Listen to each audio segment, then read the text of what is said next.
No. It can't be. Aiden's eyes flashed with rage as he stared at the photo in Cyrus's office. The sounds of the party thumped through the wall from the next room.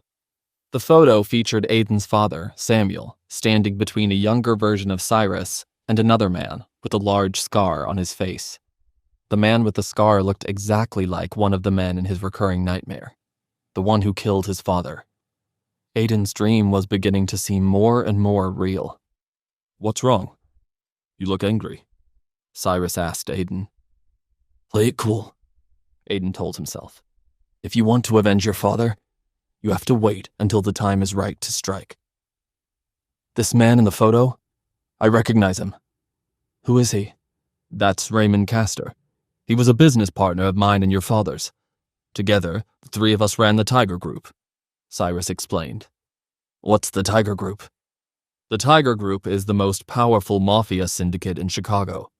A vast network of businesses and mob activity that spans across dozens of industries throughout the world. And it all belongs to you now. It's your father's legacy, and your inheritance." Aiden was unable to believe what he was hearing. "My father ran the Mafia?" Cyrus nodded. "The Tiger Group made Chicago what it is. We're the ones who control this city behind the scenes. The politicians, the police, the newspapers, all of it. Sure, we may use some less than desirable means from time to time, but only because we need to. Chicago is built on corruption. If we weren't running things, some other gang would be. Ultimately, we run this town, and we make it better. And we have a duty to keep it that way.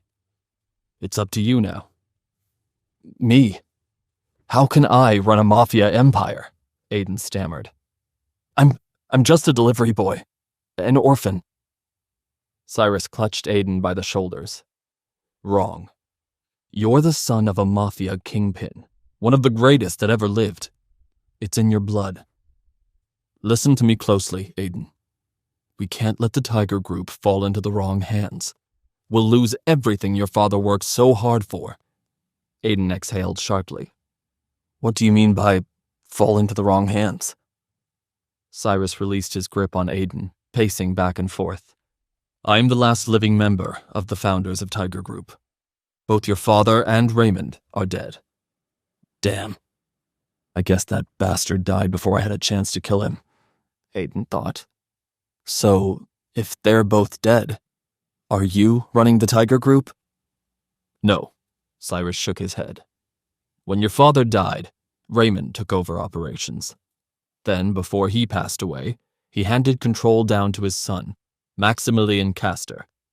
Max is running things now, but you should be in control. It's your father's last wish that you take over for him." Aiden sat down on a nearby chair, his mind racing. "So, let me get this straight. My father ran a gang called the Tiger Group, and then he—" "Yes," Cyrus interrupted him. "He was murdered. We're not sure who did it, but one day we'll find out. I know it." Aiden looked into Cyrus's eyes. "Do you have any idea who killed my father?" "No. Sadly, I don't. Not definitively." Aiden's mind began to race. If my dream is actually a real memory, then Raymond could have killed my father to seize control. He began to wonder if he should tell Cyrus about this. No, I just met this Cyrus guy. Who knows if I can trust him? He decided to hold back and keep his dreams a secret, for now. Cyrus interrupted Aiden's train of thought. "Frankly, the culprit behind your father's murder is only one of our problems. There's also Dominic Grayson, the boss of a rival Mafia organization that's as powerful as we are. We also believe there's a spy lurking within the Tiger Group." Aiden furrowed his brow. "A spy?" Cyrus nodded. "We're working on trying to figure out who it is, but in the meantime, you need to watch out for Dominic and his men. Chances are he's hunting you down, looking for you. If you're alive, that's a threat to Dominic and his organization." Aiden stood up once again, pacing the room. "But I don't understand. If my father left me the Tiger Group, and you want me to take control, why didn't you come look for me after my father's death? I was raised all alone in an orphanage. I had to make my own way in the world. You could have saved me. You could have raised me. As Aiden's temper flared, Cyrus tried to calm him down. Look, Aiden, we tried, really. But when your father died, there was so much fallout about who would control the company. I was busy trying to preserve your legacy. By the time I was actually able to start looking for you, you had already grown up so much. We didn't know where you had ended up or what you might look like. Suddenly, Cyrus checked the time on his watch. We're running out of time. It's dangerous for us to keep talking for much longer. He pulled out a thick stack of bills, forcing them into Aiden's hand. Take this. You'll need it. Maximilian is out of town right now, but once he's back, we can discuss how to get you back in charge where you belong. For now, you should keep your identity a secret until we decide on our next move. Aiden looked down at the money in his hand and felt doubt creeping in. Look, Cyrus, I don't think I'm cut out for this. I mean, how am I supposed to run a group like the Tiger Group? I don't know anything about organized crime. Cyrus placed his hands on Aiden's shoulders. Aiden, you can run the Tiger Group because you are the Tiger. This is your legacy. It's time to take back what's yours.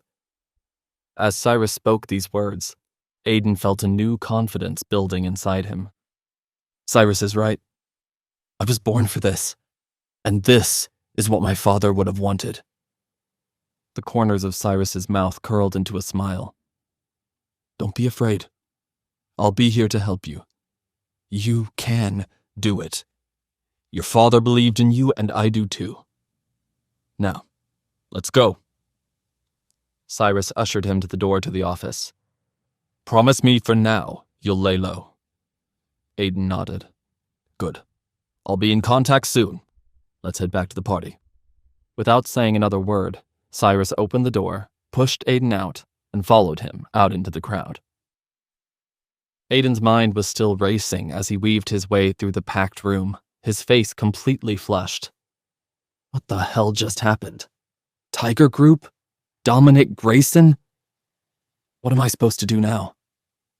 Before he could answer that question, Derek and Ava raced back over to him. Derek was practically grinning from ear to ear, eager to delight in his pain.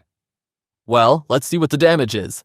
Did Cyrus give you the famous Shaw family greeting? As he spoke, he made a punching motion with his fist. Wait, you don't even have so much as a scratch on you. Derek crossed his arms. Cyrus, do you know this guy? What gives? Cyrus locked eyes with Aiden, signaling him to play along. He clapped his hand on Aiden's shoulder. I didn't have a chance to mention this before. Aiden here is the son of one of my drivers, so we go way back. His father has always served me well. Aiden's face grew bright red. Derek started snickering under his breath. A chauffeur's son? Oh, that's too much. Great catch, Ava. Ava buried her face in her palms, beyond embarrassed. Anyway, I'm afraid I haven't been a very good host to my other guests, so please excuse me. Cyrus stepped away from the group.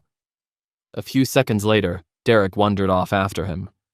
As soon as Ava and Aiden were alone, she sighed and pulled him toward the exit. Come on, let's get out of here before you find another way to embarrass me. Ava and Aiden sat in the back seat of the car, completely silent. Aiden could feel just how angry Ava was at the prospect of being married to him. Ava called to the driver in the front seat. Head back to his place first, then we'll go back to mine. Yes, Miss Stone. Aiden arched his eyebrows in surprise. So, how long do you plan on us living separately? Ava crossed her arms over her chest. Forever? Is that a problem? No, I just thought, if we're supposed to be engaged. Let's get one thing straight here, Ava interrupted him, glaring at him with venomous eyes. I don't like you, but for better or for worse, we're stuck together, at least until I figure a way out of this. So we're just going to have to deal with it until this all blows over. Got it. Hey, I have a great idea. These could be our wedding vows. Aiden chuckled, trying to lighten the mood. I hate you, you hate me, but for better or worse, we're stuck together until death do us part. Ava frowned, but Aiden thought he could detect a slight smirk at the corner of her mouth, but it disappeared as they pulled up to his apartment. Her eyes widened at the sight of Aiden's building. This is where you live? Yep. It's not much, but it's home. Ava looked visibly disgusted. Now I get it. So, when you saw me, you thought, hey, here's some rich girl I can use to get ahead in life. No, that is not it at all. I'm not trying to use you or anything, believe me. I feel just as confused as you do about what happened. Ava scoffed. Oh, really? Then how did you get into my bed last night? Aiden froze. How did I end up in her bed? He had no idea how to answer that question.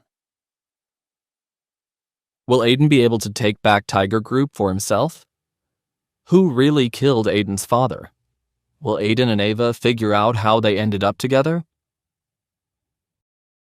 To know more, listen to the audio series, The Godfather's Son, only on the Pocket FM app. Install the Pocket FM app now within 1 minute to download 10 free episodes before the offer disappears. Download now.